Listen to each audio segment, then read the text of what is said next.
Okay, सो जय हिंद दोस्तों, नमस्कार, वंदे मातरम। कैसे हैं आप सभी? उम्मीद करता हूँ बढ़िया होंगे, मस्त होंगे।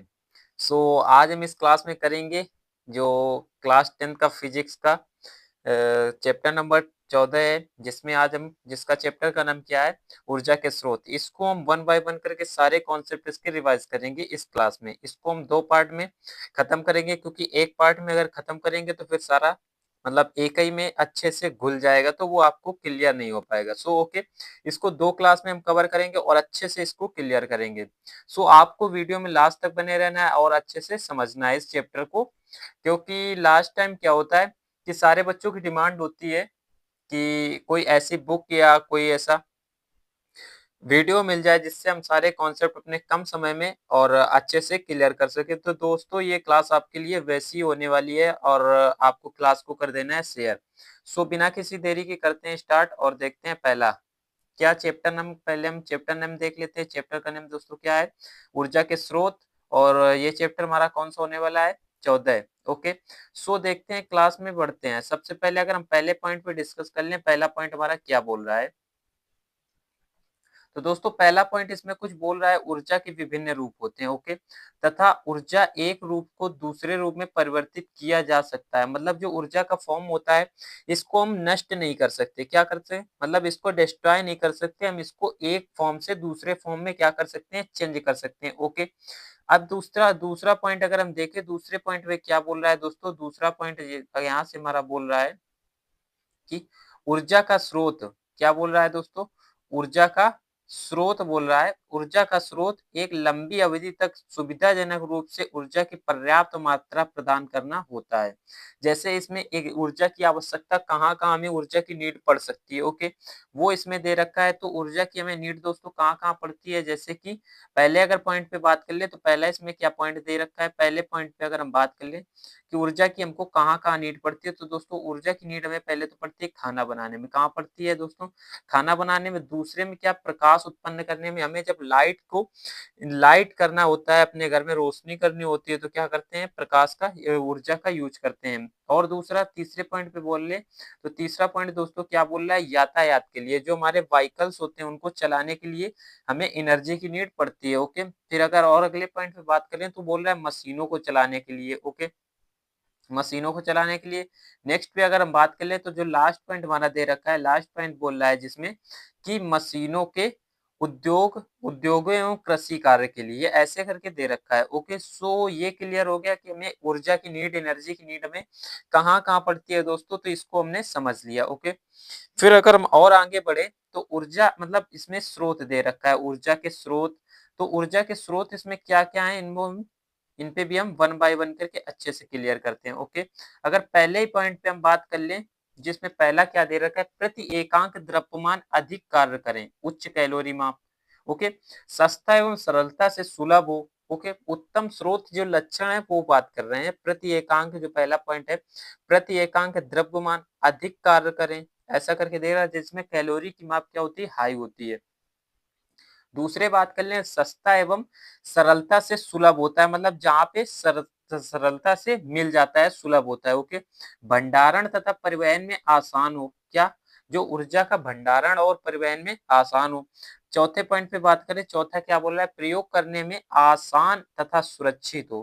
पांचवा पॉइंट बोल रहा है कि पर्यावरण को प्रदूषित ना करे। ये ऊर्जा के हमारे उत्तम सबसे अच्छे स्रोत या लक्षण है। ओके, फिर हम बात कर लेते हैं ईंधन। दोस्तों, ईंधन भी हमारी एक प्रकार की ऊर्जा है। ओके, सो ईंधन होता क्या है, इस पे हम बात कर लेते हैं आज की। ईंधन हम किसको कहते हैं दोस्तों? तो ईंधन कुछ हमारा, ईंधन पे अगर हम चर्चा कर ले, बात कर लें, तो ईंधन क्या होता है? ईंधन हमारा कुछ इस टाइम में दे रहा है, वह पदार्थ जो जलाने पर तथा प्रकाश देता है। क्या कहलाता है? ऊष्मा तथा प्रकाश देता है। हम दोस्तों उसको क्या बोलते हैं? ईंधन बोलते हैं। क्या बोलते हैं दोस्तों? उसको हम ईंधन बोलते हैं। ओके, ईंधन कहलाता है, मतलब वह पदार्थ जिसको हम जलाएं तो वह हमें लाइट दे। ओके, जलने पर क्या दे? ऊष्मा दे तथा और क्या दे? पावर दे, मतलब हीट दे और सॉरी क्या दे? हीट दे तथा इसमें लाइट दे। ओके, ये होता है हमारा ईंधन। फिर ईंधन के अच्छे गुणों को पढ़ते हैं। अच्छे गुण इसमें क्या क्या होते हैं दोस्तों?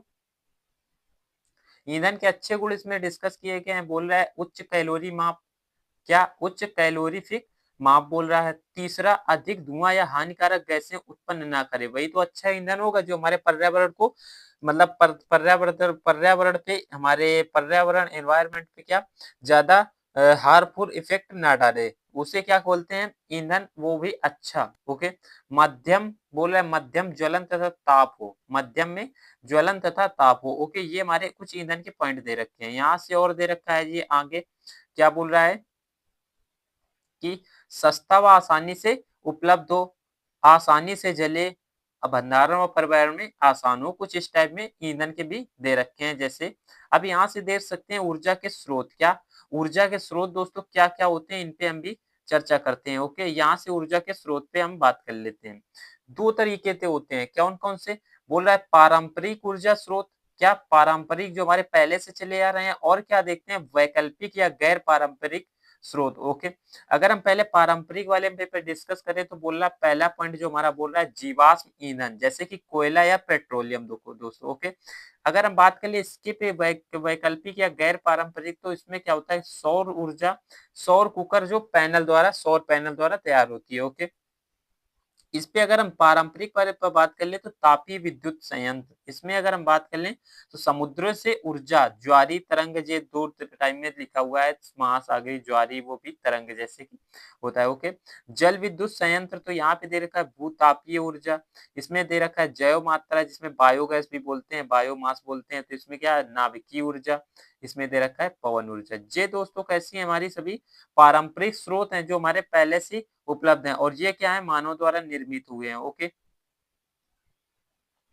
फिर यहाँ से हम बात कर लेते हैं ऊर्जा के पारंपरिक स्रोत क्या क्या होते हैं। ऊर्जा के पारंपरिक स्रोत दोस्तों उन पे भी हम डिस्कस करते हैं। तो अगर उस पे हम डिस्कस करें तो इसमें ऊर्जा के पारंपरिक स्रोत पे डिस्कस करते हैं, तो उसमें क्या होगा कि दोस्तों क्या होता है ऊर्जा के स्रोत जो जनसाधारण द्वारा वर्षों से प्रयोग किए जाते हैं, ऊर्जा पारंपरिक स्रोत कहलाते हैं। जैसे कि उदाहरण पे अगर हम बात कर लें तो जीवाश्म ईंधन बायोमास क्या होता है, उदाहरण के लिए बोल सकते हैं जीवाश्म ईंधन बायोमास।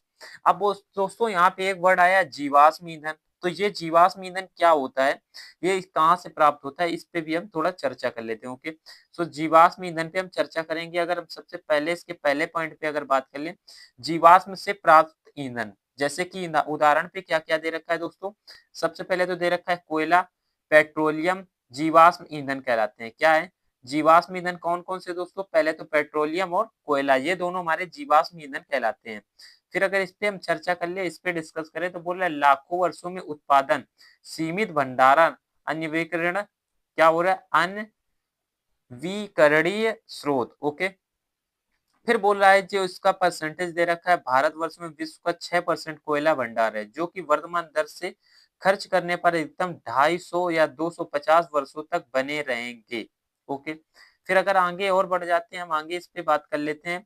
तो बोला जीवाश्म ईंधन जलाने पर उत्पन्न प्रदूषण या हानियां क्या होती हैं, जो जीवाश्म ईंधन को जलाया जाता है तो उनसे कुछ साइड इफेक्ट इसके क्या क्या होते हैं, या क्या क्या इसके इस पर हानि होती है दोस्तों, इस पे भी हम चर्चा करते हैं। ओके, सो पहले अगर हम बात कर ले तो बोल रहा है जीवाश्म ईंधन को जलाने पर उत्पन्न प्रदूषण या हानियां क्या क्या होती हैं।